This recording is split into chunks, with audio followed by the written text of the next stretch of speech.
Selamat datang kembali di channel Wicak Miftah. Kali ini kita mau nge-review sebuah kabin yang menarik banget nih. Dan kita nggak sendirian, gue di sini ditemenin sama Mas Albert.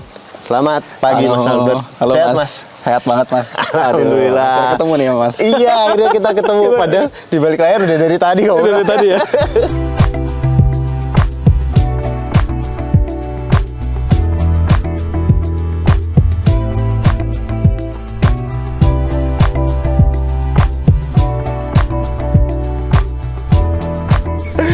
Mas Albert, ini salah satu hasil karyanya dari Akosa Lab ya, Mas? Betul.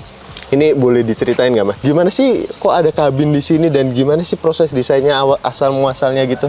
Oke, ini a very unique cabin. Kalau pakai kata catchphrase dulu ya kita ya.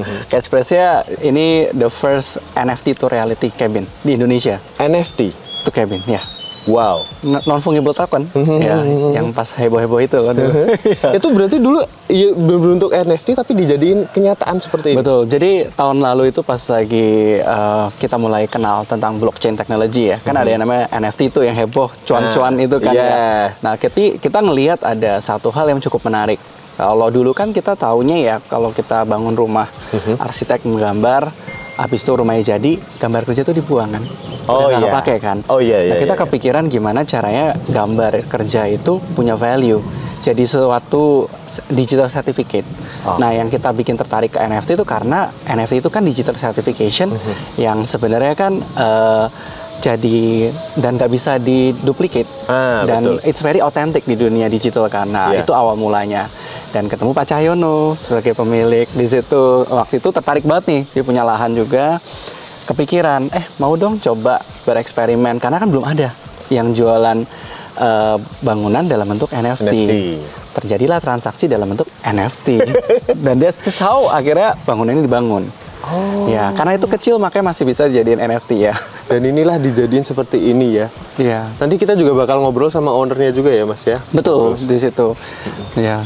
Terus ini kalau boleh tahu dibangunnya di lahan berapa sih, Mas? Cabinnya sendiri nggak terlalu besar. Kalau cabin di luar dari decking itu di lebarnya 4 meter, panjang di 7 meter. Di extensionnya decking di 2,5 meter lebarnya. Dan ini dibangun dengan teknik prefab. Kita sebagai company design and build yang memang benar-benar fokus kepada teknik membangun prefab. Prefab itu ngomong gampangnya, itu bangunan yang tidak menggunakan metode konvensional. Jadi strukturnya itu menggunakan besi. Di situ perangkannya menggunakan pembesian lah dengan segala jenis besinya ya di situ. Udah siapkan itu di workshop rangka-rangkanya. Jadi begitu pondasi udah siap, bangunan dipasang. Berarti nggak pakai bata hebel? Nggak pakai bata hebel. Ini bangun cepet kok, 1 bulan selesai. Wih, iya. 1 bulan. 1 bulan. Wow. Ya, ini sebenarnya inspirasi dari Jepang sih ya. Kita bilang teknik ini kan hampir semua rumah di Jepang pakai prefab. Dan makanya kenapa rumah di sana meskipun nyempil bisa dibangun dengan cepat di situ kan. Itu dia. Oke. Kita one of the company yang emang suka eksperimen di situ. Kebetulan dapat klien-klien yang sangat support dengan teknik-teknik ini. Dan ini kalau ketika mendesain ini, Mas, apakah ada inspirasi khusus gitu? Ini bentuknya kayaknya harus kayak gini gitu atau gimana? Sebenarnya inspirasinya karena secara konsep kan klien ingin ini jadi tempat untuk hangout, ngumpul, tempat meeting, dan juga untuk berkumpul dengan keluarga besar kan tempatnya. Inspirasinya itu kayak di ranch di pinggir sungai di Amerika. Dari warna kayunya, terus kayak dari tiang-tiangnya juga hijaunya dibikin kayak farmhouse style di situ. Iya. Ya, di situ. Tapi digabung dengan ethnic city Indonesia. Jadi maksudnya culturalnya dapet gitu. Etnik-etniknya kayak dari rautan. Ya, kayu-kayunya di situ. Jadi nggak full mengadop 100% kayak penthouse di US gitu. Betul. Ya. Jadi feel dalamnya udah Indonesia banget. Kan yang dipakai oleh orang Indonesia ya. Kita kan lebih suka ngumpulnya beda caranya di situ. Bener. Nah, jadi ini diciptakan seperti itu. Jadi kalau kita imagine ya di sini ibu-ibunya lagi ngerumpi, bapaknya lagi teleponan di sini sambil meeting kayak gitu ya. Asik sih. Nah, terus di dalam yang buat ngumpul kalau udah habis ya luarkan panas mau ngadem di dalam, udah agak sorean masuk ke dalam kayak gitu. Nah, ini pas banget nih kita pas syuting nih lagi cuaca tuh lagi hujan rindik-rindik, mendung gerimis dan jadi asik banget, Mas. Asik banget. Dan kenapa alasan bangunannya juga dibangun dengan teknik prefab? Karena sebenarnya tanah ini kan luasnya 1000 meter. Oh, ini 1000 meter. 1000 meter. Cabin ini kan kecil deh, nggak seberapa. Dan ini juga semi permanen jatuhnya. Karena tujuan dari owner Ya, tanah ini tadinya emang nantinya akan diserahkan ke anaknya untuk dibangun rumah buat mereka tinggal setelah menikah di situ. Nah, disinilah kenapa dibangun prefab. Jadi seandainya nanti mau dipindah, ini rangka bisa dipindah loh. Oh gitu? Iya, jadi bisa dipindah, dibangun lagi meskipun emang dinding pasti akan ya harus retreatment lah ya di situ. Karena kan panel ya. Prefab yang kita terapin juga di rumah ini cukup unik sebenarnya. Feel-nya very natural ya. Tapi there is no natural wood material di sini. Jadi ini bahkan kita pakai material namanya GRC. Oh, oke. Buat orang Indonesia masih kadang bisa dibilang nggak banyak orang mau menerima ini sebagai dinding rumah ya. Karena kan kalau diketok bunyi orang bilang. Oh iya, nggak yang ini ya Mas. Nggak ya? kayak yang solid kayak batu bata gitu kan atau bata ringan. Tapi sebenarnya secara kekuatan ini grade-nya sama yang kayak di Jepang, rumah-rumah di Jepang. Ini sorry Mas, ini pertanyaan bodoh ini. Ini kalau gue tinju gitu jebol nggak Mas? Harusnya enggak. Harusnya nggak? Harusnya enggak ya. Tapi harusnya enggak. Karena di belakang ini kan ada rangka.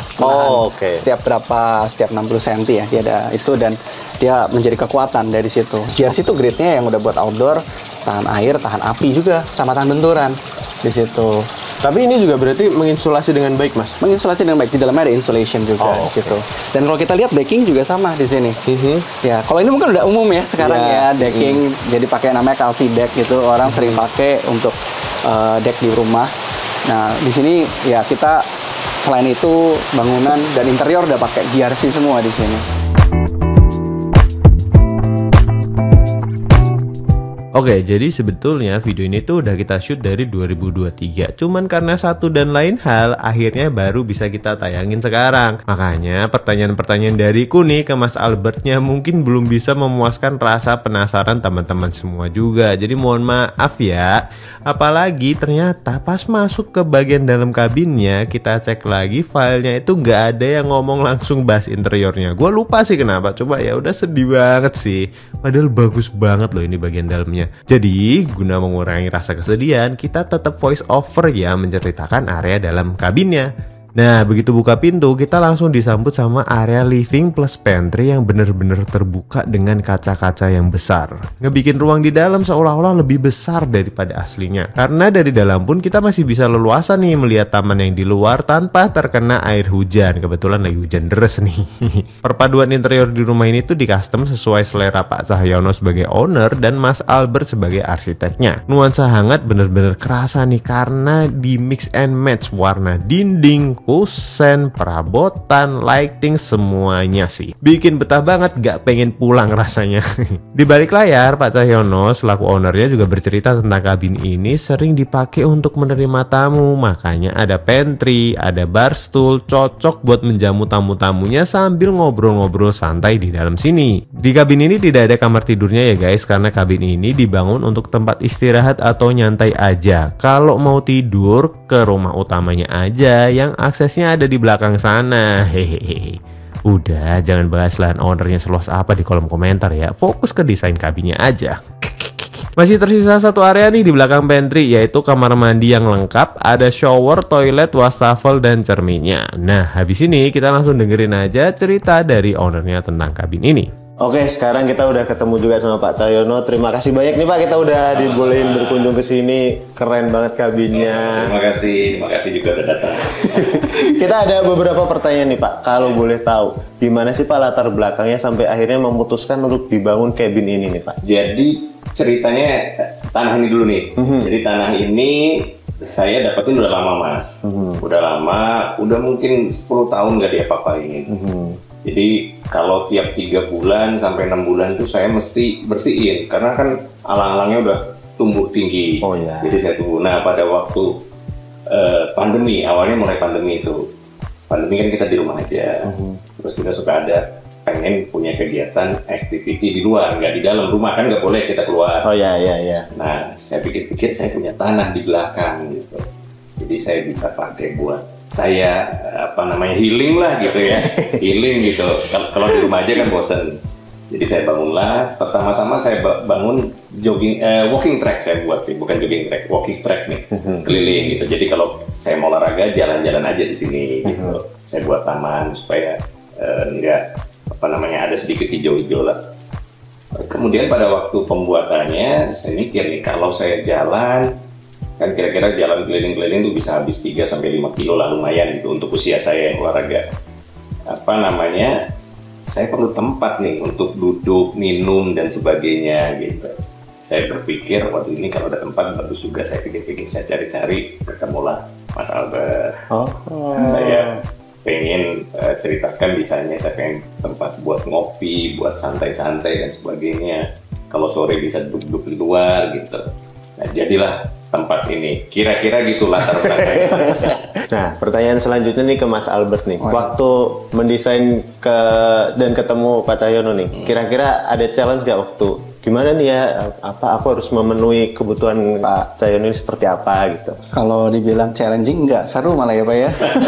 Seru banget ya. Saya ngobrolin ide-idenya, ukurannya mau segimana, karena gimana caranya bisa accommodate. Di sini ada kayak mini kitchen bar-nya ya kita bilang, buat bisa bisa dipakai untuk serving segala. Jadi lebih seru banget sebenarnya. Sebetulnya cara belinya, maksudnya bayarnya gitu. Saya nggak pakai duit nih. Oh iya, tadi kita sempat bahas ya, pakai ini ya, pakai NFT ya. Jadi saya nggak pakai duit nih, ini luar biasa nih. Kenapa tuh Pak? Kok bisa memikirkannya? Nggak tahu gimana sih prosesnya seperti apa itu? Gimana dulu awalnya ya? Ceritanya dulu itu kan teknologi baru ya, lagi hype ya. Dan kita lagi coba pelajarin the framework dalam dari teknologi blockchain itu. Nah, dari kita sendiri kepikiran gimana caranya gambar kerja itu bisa berubah jadi sebuah digital sertifikat. Lagi ngobrol-ngobrol pas lagi pandemi itu, kepikirannya mau beli cabinnya pakai NFT nggak? Secara itu, jadi ya terjadilah transaksi itu dan ada di OpenSea. Kalau Bapak lihat sekarang ada linknya, saya share ke Bapak ya, itu digital sertifikatnya punya Pak Cahyono. Kalau secara keseluruhan pas ketika udah jadi nih Pak, gimana ya Pak? Apakah puas atau gimana? Boleh mungkin disampaikan? Kalau orang bilang nggak ada yang sempurna ya, kesempurnaan itu hanya milik Allah kan gitu. Tapi kalau bilang saya puas, ya cukup puas, bagus. Saya terima kasih sama Mas Albert. Tempat ini kemudian juga pertama kali di launch itu pada waktu Mas Albert kirim orang untuk foto gitu ya. Pertama kali orang luar masuk, mereka sudah menanyakan bisa nggak dipakai, dan setiap kali saya ngundang orang selalu pertanyaan gitu, bisa nggak dipakai untuk disewakan. Tapi boleh nggak Pak? Saya belum dapat izin dari Menteri Keuangan. Jadi nggak disewain ya teman-teman ya. Istri saya masih belum mengizinkan, jadi sementara ini kita buat private dulu lah. Apakah kedepannya dengan cabin seperti ini akan dibikin mass production gitu atau untuk micro housing atau gimana? Sebenarnya secara teknik prefabrikasi itu memang untuk produksi massal di situ. Jadi memang mungkin akan dibedakan ya, yang lebih personalized dan juga untuk yang lebih massal. Kalau ini kan personalized ya? Personalized di sini. Ya memang kedepannya ada dua kubu ya, kubu personalized sama kubu massal di situ, dan pasti touch-nya berbeda. Di sini cabin ini ada personal touch-nya dari Pak Cahyono juga. Ini kita diskusi tentang interior furniture-nya. Pak Cahyono yang milih sendiri furniture-nya juga di situ. Jadi it's a bit different ya di situ. Kalau nanya budgetnya, apakah boleh Pak untuk membangun ini? Agak lupa ingat ya. Berapa ya waktu itu ya Pak? Lengkap sih ya sama isinya, sama interior sekitar 200 juta. 200-an. Oh, masih terjangkau ya Pak? Iya. 200-300-an kayaknya. 300-an ya kayaknya. Oke. Jadi karena kan emang biasanya teman-teman di YouTube nih juga suka nanya, bikin kayak gitu budgetnya berapa kan? Pengen tahu kan Pak. Jadi sekitar segitu ya teman-teman ya. Semoga terjawab pertanyaannya. Terima kasih banyak Pak Cahyono, Mas Albert juga kita terima kasih banyak. Terima kasih. Keren banget deh. Thank you sama-sama. Thank you juga Bapak lo. Thank you Bapak. Terima kasih, sukses untuk Mas Albert dan channel YouTube-nya. Terima kasih banyak. Sukses selalu juga Pak. Sehat selalu. Oke. Terima kasih.